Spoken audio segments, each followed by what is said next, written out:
Halo, hai semuanya. Assalamualaikum warahmatullahi wabarakatuh. Masih bersama saya, Sari Ayulandari, dalam Sinyal Sistem dan Kendali pertemuan ke-11. Oke, pada pertemuan kali ini kita akan mengusung sebuah fungsi alih sama seperti pertemuan-pertemuan 9, 10, dan yang ini 11. Kita akan membahas tentang bagaimana membuat dari sebuah fungsi alih. Sudah kita ketahui bersama bahwa sebelumnya kita membuat fungsi alih itu dari persamaan matematik fungsi fisik, kemudian yang kedua kita sudah coba melakukan fungsi alih dengan menggunakan persamaan Laplace. Nah, pada pertemuan ke-11 kali ini kita akan membuat fungsi alih tapi dari ruang keadaan. Nah, untuk membuat fungsi alih dari ruang keadaan kita perlu cermati dulu bagaimana untuk membuatnya. Nah, sebenarnya dari ketiga sistem pembuatan fungsi alih itu yang paling banyak digunakan itu adalah yang menggunakan ruang keadaan, karena baik menggunakan fungsi matematik fungsi fisik maupun menggunakan Laplace itu outputannya dia biasanya belum bisa digunakan untuk mengukur sebuah performasi dari sebuah sistem. Tapi yang banyak dilakukan oleh beberapa peneliti, mereka melakukan membuat fungsi alih yang kemudian diubah ke dalam ruang keadaan terlebih dahulu untuk melihat performasi dari sebuah sistem gitu ya. Nah, oke, tidak berpanjang lebar, kita langsung aja ke fungsi alih dari ruang keadaan. Fungsi alih dari ruang keadaan itu dibagi menjadi dua sistem. Yang pertama adalah mengubah persamaan dari waktu ke persamaan ruang keadaan, atau mengubah dari matematik fungsi fisik ke ruang keadaan terlebih dahulu, di mana dia mempunyai dua fungsi, yaitu yang pertama adalah Xn itu sama dengan AX plus BU, Y itu sama dengan CX plus DU, itu adalah fungsi umumnya. Kemudian setelah itu baru kita akan mengubah ruang keadaan atau X ke fungsi transfer atau S. X itu ruang keadaan itu adalah ruang 2 dimensi gitu ya, atau 3 dimensi. Nah, ruang itu dianalogikan sebagai sebuah koordinat kartesian. Oke. Kalau ruang keadaan ke fungsi transfer, maka fungsinya adalah GS plus CSI min A pangkat min 1, itu maksudnya inverse dari SI min A dikalikan dengan B ditambah dengan D. Kita telan aja bulat-bulat dulu ya guys. Oke, next, berikutnya kita akan masuk ke fungsi waktu T ke ruang keadaan X. Nah, pada fungsi waktu T ke ruang keadaan X, kita mulai dari fungsi matematik fungsi fisik terlebih dahulu, di mana kita mempunyai sebuah fungsi mekanik seperti ini, di mana ada K, M, dan F, di mana X-nya atau keluarannya itu ada di M. Nah, kalau misalnya kita mendapatnya seperti ini, kita mulai dari keluaran terlebih dahulu. Keluarannya itu di mana? Kalau keluarannya di M, berarti kita kerjakan yang di tengah dulu, yang dia ada keluarannya, kemudian ke bawah di F, lalu kemudian ke atas, lalu ke bawah lagi sampai di M. Mudeng ya, saudara-saudara ya. Nah, kita definisikan dulu X-nya, atau kita definisikan dulu komponennya itu apa aja. Komponennya adalah kita F, M, dan K. Kemudian setelah itu kita membuat U-nya. U-nya itu adalah M dari Y double aksen ditambah F. Jadi M itu karena dia itu outputnya itu di M gitu ya, jadi M double aksen ditambah dengan F Y aksen ditambah K Y. Jadi M kemudian ke bawah dulu, turun, baru ke atas K-nya, baru turun, kurang lebihnya seperti itu.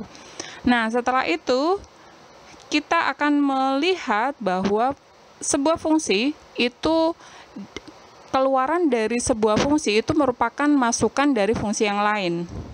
Keluaran dari sebuah fungsi itu adalah masukan dari fungsi yang lain. Contohnya adalah keluaran dari X1 itu adalah X1 aksen, itu adalah X2.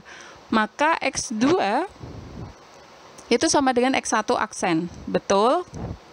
Ya, betul ya. Nah, keluaran dari X2 itu adalah X2 aksen, di mana X2 aksen itu sama dengan X3, betul? Nah, artinya X1 aksen itu adalah X2, dan Y sama dengan X1. Kenapa? Y dan X di dalam sebuah fungsi ruang keadaan, maka Y dan X itu merupakan masukan, atau yang dikatakan dengan U. Kalau di sistem open dan close loop, di close loop itu nanti ada yang umpan baliknya. Nah, umpan baliknya itu Y. Sedangkan yang maju itu X gitu ya. Nah, kita kemudian setelah itu baru X2 aksen. X2 aksen itu sama dengan X3. Dan Y double aksen, berarti kalau begitu kita bisa tahu bahwa Y double aksen itu sama dengan X3. Oke, setelah itu kita akan mencari bagaimana U-nya. U itu adalah M, Y double aksen ditambah F, Y aksen ditambah KY. Sehingga kalau kita mau mencari Y double aksen, maka kita pindahkan MY double aksennya itu ke sisi sebelah kiri, kemudian setelah itu baru kita jembrengin lagi gitu ya. Berarti MY double aksen itu sama dengan U dikurangi F, Y aksen dikurangi dengan KY. Lalu setelah itu kita hanya akan mengambil Y double aksennya, sehingga U min F, Y aksen min KY itu dibagi dengan M-nya. Setelah itu baru kita mendapatkan jembrengin satu-satu, di mana U per M min F per M Y aksen dikurangi dengan K per MY. Nah, padahal Y aksen itu sama dengan X2 dan Y itu sama dengan X1, sehingga persamaannya menjadi Y double aksen sama dengan U per M min F per M X2 dikurangi K per M X1. Nah, kalau sudah guys, lalu kita akan membuat Y double aksen itu apa sih? X aksen 2 gitu ya. Jadi kalau misalnya kita sudah dapat X aksen 2 itu ada persamaan bla bla bla bla, maka kita akan membuat persamaan ini menjadi persamaan koordinat ruang. Nah, bagaimana untuk membuat ruang keadaannya? Nah, kita kembali ke posisi asal nih guys, yaitu X aksen itu sama dengan AX plus BU, Y sama dengan CX plus DU. So, kita membuat X aksennya terlebih dahulu, kita buat kerangkanya seperti ini ya guys. Dimana, kenapa ini ada 2? Ya, karena X1, X2, X3, maka dia pasti keluarannya atau A-nya itu pasti 2 kali 2 matriksnya. Nah, kalau misalnya sampai X4 berarti iya, betul. Berarti matriksnya itu akan 3 kali 3 dikurangi 1 ya, guys.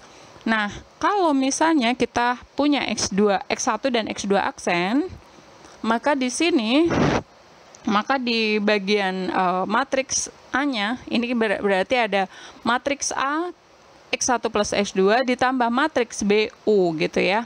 Nah, untuk matriks A-nya, itu bisa kita lihat dari sebuah persamaan. Ya, di sini ada X1 dan X2. Lalu kita lihat sebelah kiri itu adalah X1 dan sebelah kanan itu adalah X2. Lalu kemudian kita bisa melihat terlebih dahulu yang X1 aksen. Kita mencari dari persamaan yang di depan tadi untuk persamaan yang X1 aksen. Untuk X1 aksen itu dia sama dengan X2. Cuman itu aja kan guys. U-nya ada nggak? Nggak ada. Berarti kalau begitu, untuk X1 aksen, dia cuman X1 aksen sama dengan X2, maka hasilnya adalah X1-nya adalah 0, nggak ada kan X1-nya, maka X2-nya sama dengan 1. Loh, kok bisa X1 aksen sama dengan 1 kali X2? Berarti di kolom X2-nya sama dengan 1. Karena apa? Pengalinya dari X2 itu adalah 1. Selesai ya, U-nya tidak ada. Oke, next berikutnya kita akan mencari yang X2 aksen. Untuk X2 aksen, kita lihat dari persamaan yang di atasnya, di mana kita mendapatkan X1-nya itu adalah min K per M, jadi min K per M. Kemudian X2-nya adalah min F per M, berarti di situ adalah min F per M, lalu kemudian U-nya berapa? 1/M. Sampai di sini bisa dipahami? Oke, kita pelan-pelan aja ya guys. Nah, lalu setelah mendapatkan yang seperti itu, lalu kita mencari yang Y. Untuk persamaan Y, kita coba kembali lagi ke persamaan yang di atas. Y itu sama dengan X1. Sehingga Y sama dengan, di situ ada posisi X1 dan X2-nya ada. Y sama dengan X1. Loh, kok bisa 1, 0? Ya, karena Y sama dengan X1, maka X1 itu bisa dikatakan 1 kali X1. Maka di X1 hasilnya adalah 1. Sampai di sini. Nah, ini adalah yang saya kotakin merah itu adalah hasil dari persamaan kita untuk untuk membuat ruang keadaan. Seperti itu ya guys, gampang ya. Nah, next kita masuk ke persamaan yang tadi. Setelah kita mendapatkan persamaan, jadi ada X1 aksen dan X2 aksen, kemudian kita juga sudah mendapatkan Y. Next, kita sebenarnya belum selesai guys, kita baru mendapatkan nilai A, B, dan C dari sebuah persamaan ruang keadaan, tapi itu belum sampai di state space. Next, kita akan melanjutkan ke state space. Bagaimana untuk membuat dari ruang keadaan ke state space-nya? Nah, kita harus membuat diagram sistem kontrol ruang keadaan terlebih dahulu guys. Caranya adalah, nah, kita membuat kotak-kotak di mana sebenarnya di setiap X1, X2 itu fungsinya adalah integral. Ada yang integral, ada yang diferensial. Cuman pada kesempatan kali ini kita nggak terlalu bisa banyak berdiskusi lebih banyak gitu ya, karena waktunya memang untuk yang biomedis itu tidak terlalu dalam. Jadi di sini kita hanya pakai yang integral aja guys, yang paling banyak digunakan gitu ya. Nah, caranya adalah kita punya U itu adalah matrik masukan, kemudian setelah itu baru kita masukkan matrik U-nya. U-nya itu berapa? 1/M. Oke, di situ masuk 1/M-nya. Lalu kemudian di situ ada kita punya matrik A-nya itu adalah 2 kali 2. Artinya di situ ada 2 kali perkalian. Berarti kita punya dua header yang di atas sama yang di bawah itu ya guys. Yang sebelum X3 ada lingkaran yang kemudian ada X-nya itu. Nah, 2 header di situ. Nah, baru kemudian kita tentukan yang X2 dan Y. Untuk yang X2 berarti kita bisa mendapatkan X2-nya itu adalah ya, X2-nya itu adalah keluaran dari X1 ya. Berarti dia adalah min K per M. Kemudian setelah itu keluaran dari X2 itu adalah min F per M. Nah, sudah seperti itu. Oke guys, kita lanjut ke ruang keadaan X ke fungsi transfer S. Dimana untuk ruang keadaan X kita sudah mendapatkan tadi yaitu dari merubah matematik fungsi fisik ke dalam sebuah ruang keadaan, dimana hasilnya itu akan dibuat sistem fungsi transfernya, kurang lebihnya seperti itu ya. Nah, untuk itu kita akan mempunyai GS sama dengan melakukan fungsi gitu ya, dimana GS itu sama dengan C dalam kurung S, I itu adalah matriks identitas 1, 0, 0, 1 gitu ya. Matriks identitas itu dimana yang diagonal ke arah bawah gitu, diagonal ke bawahnya itu dia bernilai 1 gitu ya. Dari kiri atas ke kanan bawah itu dia selalu bernilai 1, yang lainnya adalah 0. Itu matriks identitas. Kemudian dikurangi dengan A itu hasil dari AX plus BU untuk X aksen. Kemudian di inverse baru dikalikan dengan B ditambah dengan D. Oke, sekarang kita masuk ke hasil dari matematik fungsi fisik ke ruang keadaan terlebih dahulu ya guys. Ya, untuk hasil matematik sistem fisik ke ruang keadaan, kita mendapatkan X1 aksen, X2 aksen, dan Y, di mana A-nya itu adalah 0, 1, min K per M, min F per M, dan C-nya itu adalah 0 dan 1 per M, maaf di situ lupa. Kemudian untuk Y-nya itu adalah 1, untuk C-nya itu adalah 1, 0. Oke, setelah itu baru kita masukkan terlebih dahulu C-nya itu adalah 1, 0 dikalikan dengan S, I identitas, berarti kalau begitu S dikalikan dengan I jadinya S, 0, 0, S. Nah, kalau misalnya 3 variabel berarti S, 0, 0, 0, S, 0, dan 0, 0, S, kurang lebihnya seperti itu ya guys. Lalu kemudian dikurangi dengan A itu adalah 0, 1, min K per M, min F per M. Kemudian setelah itu baru di inverse, lalu dikalikan dengan B. B-nya itu adalah 0, 1 per M, lalu D-nya adalah 0. Oke, setelah itu baru kita masukkan baru kita coba untuk selesaikan terlebih dahulu. Yang diselesaikan adalah yang dikurung dulu ya guys, yaitu S0, 0S, min A. Nah, setelah kita selesaikan, berarti S dikurangi 0 itu sama dengan S, kemudian 0 dikurangi 1 itu sama dengan min 1, dan seterusnya, dikurangin aja. Lalu hasilnya adalah S min 1, K per M, S plus F per M. Lalu setelah itu baru di inverse. Teman-teman sudah mendapatkan pengetahuan tentang inverse sebelumnya di mata kuliah, kalau nggak salah kalkulus ya guys. Nah, kalau misalnya sudah atau belum, kita refresh terlebih dahulu guys. Oke, kita refresh untuk membuat inverse dari sebuah matriks. Maka ketika kita mempunyai matriks A, B, C, D, maka kita akan mendapatkan inverse matriksnya adalah determinannya, seperdeterminannya, berarti determinan dari A, B, C, D itu adalah AD dikurangi CB, lalu yang setelah itu baru dikalikan dengan matriks baru. Matriks barunya itu adalah, kalau dia diagonal dari kiri ke bawah, dari kiri ke kanan bawah, dari kiri atas ke kanan bawah, itu dia ditukar, D jadi A jadi D. Kemudian kalau dia dari kanan atas ke kiri bawah, maka dia adalah dibedakan tandanya. Kalau awalnya dia min jadinya plus, kalau awalnya dia plus jadinya min, kurang lebihnya seperti itu ya guys. Nah, so kita terapkan di inverse yang tadi ya, S min 1 K per M S plus F per M, itu hasilnya adalah 1 per S kuadrat plus B per MS plus K per M. Kemudian ada matriks barunya itu adalah S plus F per M 1 min K per MS. Oke guys, sampai di sini bisa ya.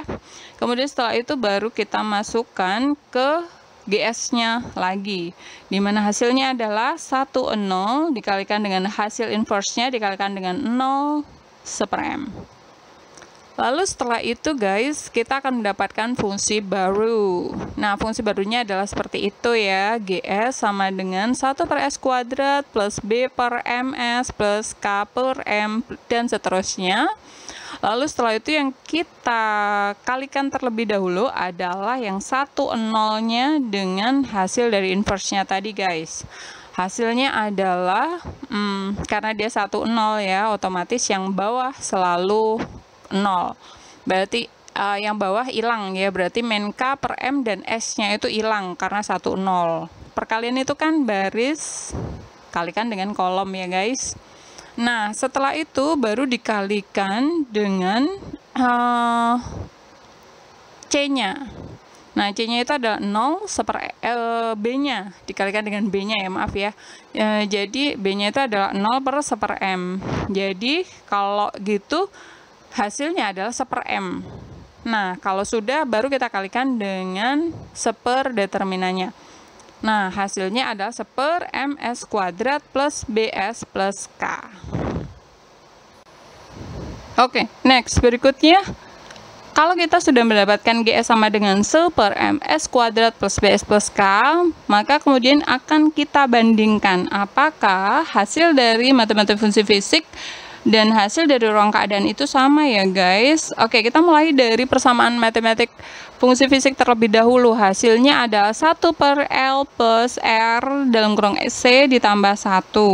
Dimana untuk GS itu sama dengan bisa dikatakan sebagai, karena fungsinya L dan C itu adalah ada S-nya dan R itu tidak ada S-nya, maka kita akan mendapatkan fungsi yaitu GS sama dengan 1 per LS plus R dikalikan dengan CS ditambah 1. Nah, setelah itu kalau misalnya LRCMBK itu sama dengan 1, maka kita akan mendapatkan hasil di mana GS itu sama dengan 1 per LS ditambah R dikalikan dengan CS plus 1 sama dengan 1 per S plus 1S ditambah 1. Hasil akhirnya adalah 1 per S kuadrat plus S plus 1. Next, berikutnya itu untuk persamaan matematik fungsi fisik. Nah, kalau misalnya kita menggunakan ruang keadaan ya guys, nah berarti kalau misalnya L sama dengan R sama dengan C sama dengan M sama dengan B sama dengan K itu sama dengan 1, maka hasilnya adalah 1 per S kuadrat plus S plus 1. Ternyata sama ya guys, hasil dari matematik fisik dibandingkan dengan ruang keadaan, yaitu 1 per S kuadrat plus S plus 1. Next, kita akan masuk ke kebalikan. Kalau tadi kita sudah merubah dari matematik fungsi fisik atau sistem waktu diubah ke dalam sebuah fungsi transfer, diubah ke ruang keadaan terlebih dahulu kemudian ke fungsi transfer, lalu ini adalah sebaliknya, yaitu mengubah dari fungsi transfer ke ruang keadaan. Kenapa itu dibutuhkan? Ya, ini adalah yang paling penting guys.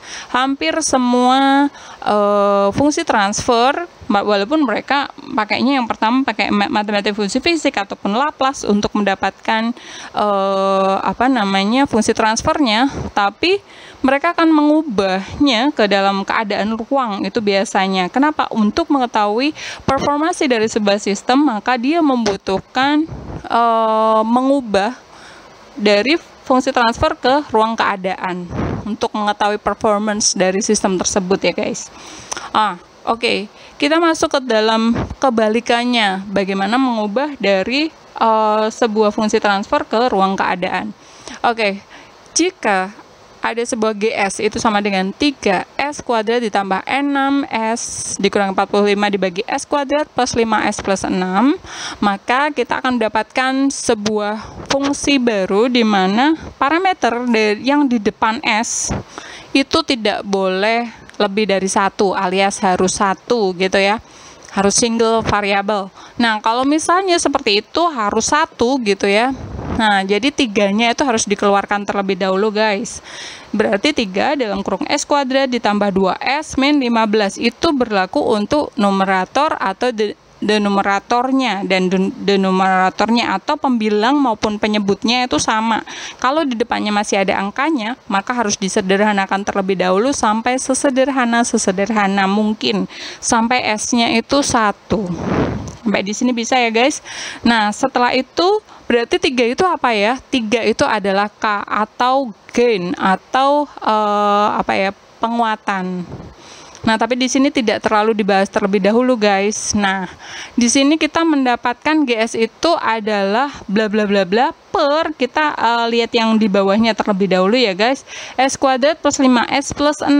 Berarti kalau S kuadrat plus 5S plus 6 itu kita bisa menggunakan kurung untuk mencari akar-akar persamaan, di mana S kuadrat plus 5S plus 6 itu bisa dari perkalian S plus 2 dalam kurung S plus 3. 6 itu kan berarti 3 kali 2 ya.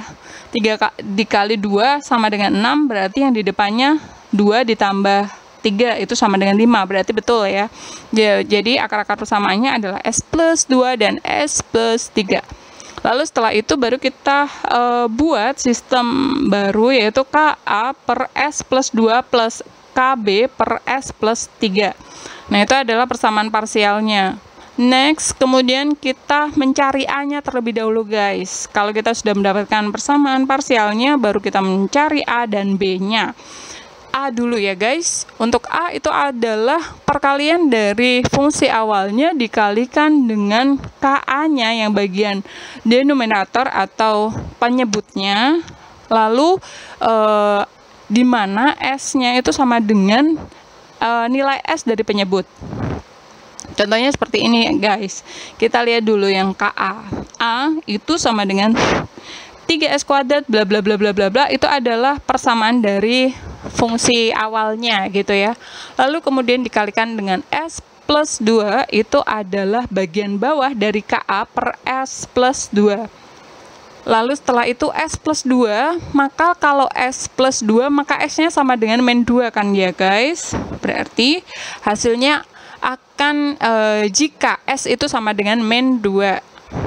Kurang lebihnya seperti itu. Jadi kita bisa menyilang terlebih dahulu. Untuk S plus 2-nya kita bisa silang.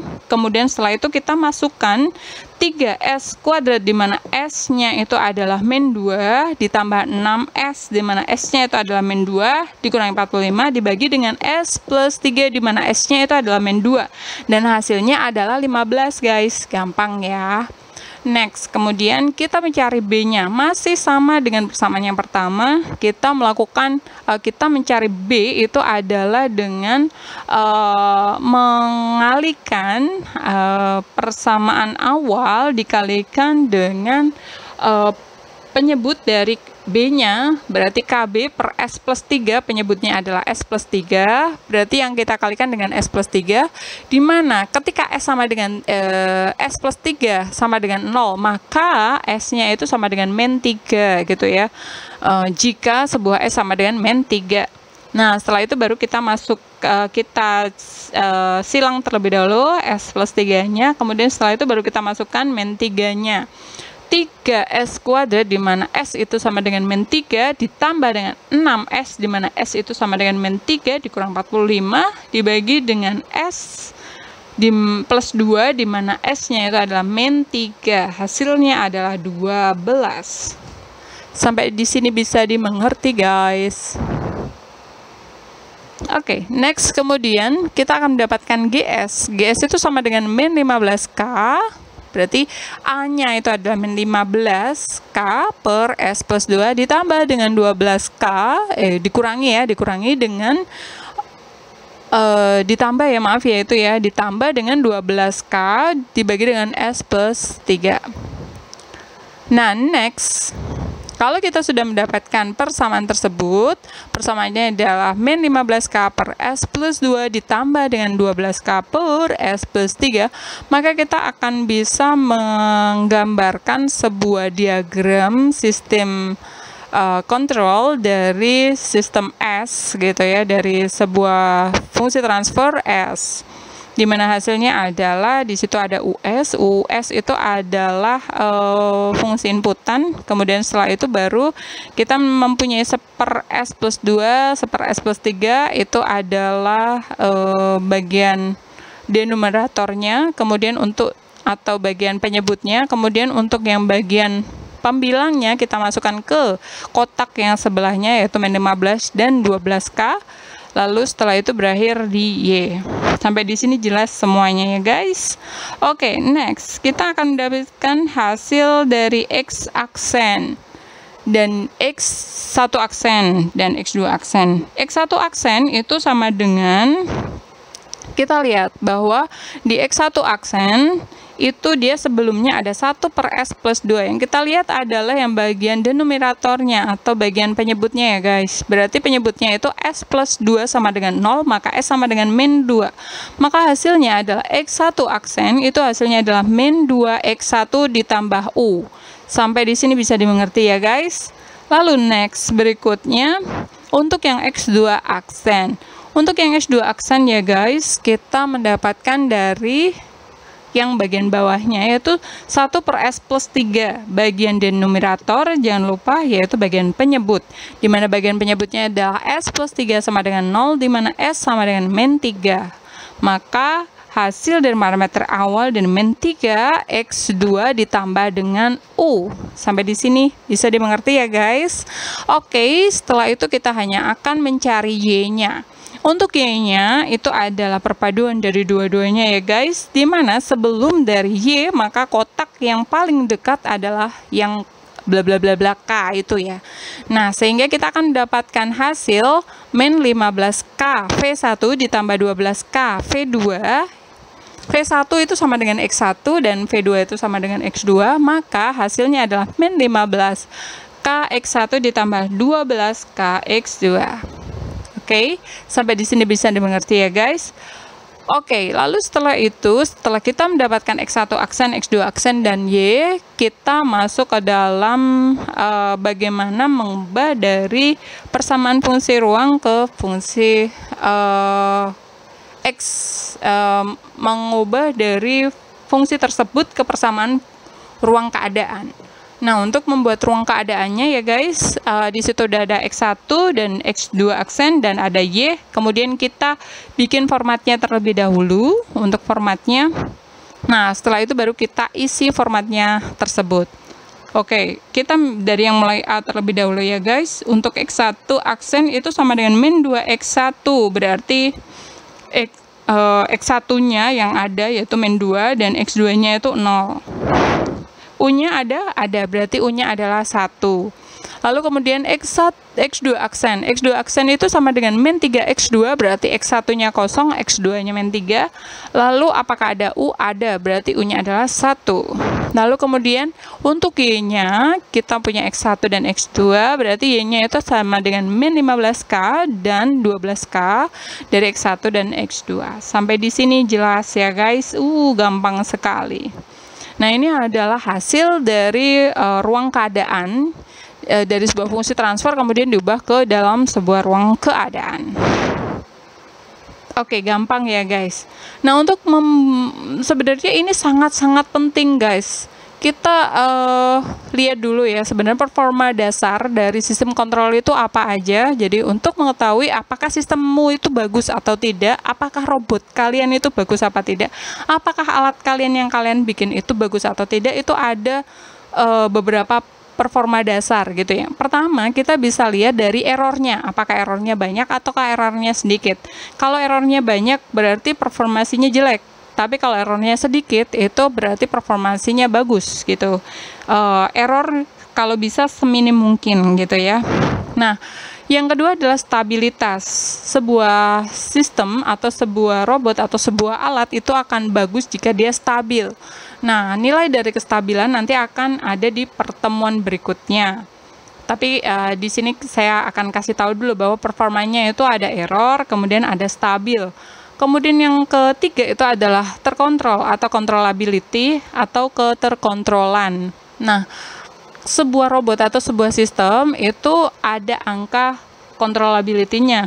Nah, untuk mengetahui sebuah sistem itu terkontrol atau tidak itu ada hitung-hitungannya guys. Jadi tidak bisa, kalau misalnya tujuan kalian misalnya ingin mengontrol sebuah alat atau ingin membuat sistem pengontrolan sebuah alat, tapi kemudian kalian tidak menyebutkan dari hasil perhitungan controllability, maka bisa dipertanyakan seberapa terkontrol dari alat kamu. Nah, kalau teman-teman tidak mempunyai persamaan dasar sistem kontrolnya, maka kalian akan menjawab, ya seperti itu Pak, seperti yang dapat dilihat oleh Bapak dan Ibu gitu ya. Nggak bisa seperti itu guys, jadi harus menggunakan perhitungan, karena kita ada di science ya. Kalau science itu mutlak hampir semua argumen itu bisa dimodelkan atau bisa dihitung performanya. Nah, yang keempat itu adalah teramati atau observability atau keteramatan. Nah, ini juga sama sebenarnya dengan controllability. Apakah sebuah sistem itu teramati atau tidak, itu juga ada variabel atau ada fungsi dasarnya, dan teman-teman juga harus menggunakan itu. Biasanya kalau misalnya sistem teramati atau tidak itu biasanya dilakukan jika misalnya kalian membuat alat ukur atau kalian membuat segala sesuatu yang berhubungan dengan kecepatan atau yang berhubungan dengan waktu. Nah, yang sesuai dengan mata kuliah ini, untuk pertemuan ke-11 ini, kita untuk yang ruang keadaan, maka kita akan belajar untuk 2. Keren banget kan? Jadi ruang keadaan itu kita bisa melihat performance-nya langsung dari untuk keterkontrolan, aduh sukanya kepleset ya guys, dan keteramatan atau observability. Nah, oke, next. Kita akan membahas pertama adalah keterkontrolan atau controllability atau yang sering disebut dengan MUC. Nah, MUC itu gampang ya. Jadi MUC itu rumusnya adalah BAB ya. Gampang ya guys. Ingat-ingat aja BAB. Nah, untuk BAB sendiri, misal kita punya persamaan AX plus BU, CX plus DU gitu ya. Dari sebuah persamaan tersebut, X1 aksen dan X2 aksen itu sama dengan min 2, 0, 0, min 3 dari X1, X2 ditambah 1, 1 dari U, maka kita mengetahui A-nya itu adalah min 2, 0, 0, min 3, dan B-nya itu adalah 1, 1. Setelah itu baru kita mencari MUC-nya. MUC-nya adalah B itu adalah 1, 1 dengan AB, A kali B. A-nya itu adalah min 2, 0, 0, min 3 dikalikan dengan 1, 1. Langkah pertama, kita akan mengalihkan terlebih dahulu untuk A kali B, sehingga mendapatkan hasil min 2 dan min 1. Lalu kemudian setelah itu, baru kita mencari determinannya. Dikatakan terkontrol jika determinan dari MUC itu tidak sama dengan 0. Kita cek terlebih dahulu. Determinan dari MUC-nya ternyata adalah min 1. Min 1 tidak sama dengan 0, berarti sistem tersebut terkontrol. Sampai di sini bisa difahami ya guys. Oke, next. Keteramatan. Keteramatan biasa disebut dengan mu0 atau mu observability ya, mu-O gitu ya. Yang rumusnya itu adalah C transpose dengan CA transpose. Nah, kita lihat persamaan sebelumnya terlebih dahulu ya guys, di mana X1 aksen, X2 aksen itu sama dengan min 2, 0, 0, min 3, X1, X2 ditambah 1, 1 U, dan Y itu sama dengan min 15, 12, X1, X2. Sehingga kita akan mendapatkan A-nya itu adalah min 2, 0, 0, min 3, sedangkan C-nya itu adalah min 15, 12. Next, berikutnya kita akan mendapatkan mu0. Mu0 itu adalah transpose dari C. Transpose itu adalah yang awalnya itu dia baris menjadi matriks kolom, yang awalnya matriks kolom jadi matriks baris. Kebalikannya gitu ya. Nah, kalau C-nya itu dari matriks baris, maka kemudian ditranspose berarti dijadikan sebagai kolom. Nah, kalau kolom berarti min 15, 12. Nah, baru kemudian kita dikalikan terlebih dahulu antara C, A ditranspose. Hasilnya adalah min 2, 0, 0, min 3 dikalikan dengan transpose-nya yaitu min 15, 12. Lalu setelah itu kita mendapatkan hasil min 15, 12, 30, min 36. Oke guys, sampai di sini bisa dimengerti ya guys. Oke, next berikutnya.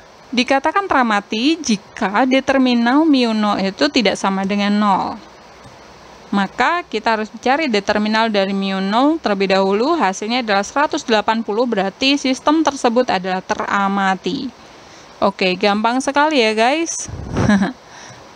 Nah, itu untuk berdarah-darahnya guys. Sebenarnya kita punya sistem yang lebih cepat, yang lebih gampang gitu ya. Nah, teman-teman bisa menggunakan fungsi dari MATLAB-nya yang seperti ini guys. Jadi num-nya sama dengan 36 min 45 dan denum. Num itu adalah fungsi num itu adalah pembilang dan denum itu adalah penyebut. Nah, jadi teman-teman bisa menggunakan fungsi yang seperti itu. Gampang ya guys.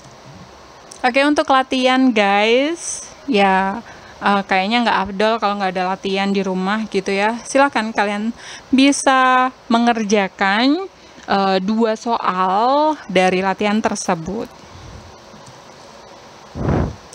Mungkin seperti itu dulu guys. Terima kasih. Sampai jumpa di pertemuan berikutnya. See you in Dak Dak. Assalamualaikum warahmatullahi wabarakatuh.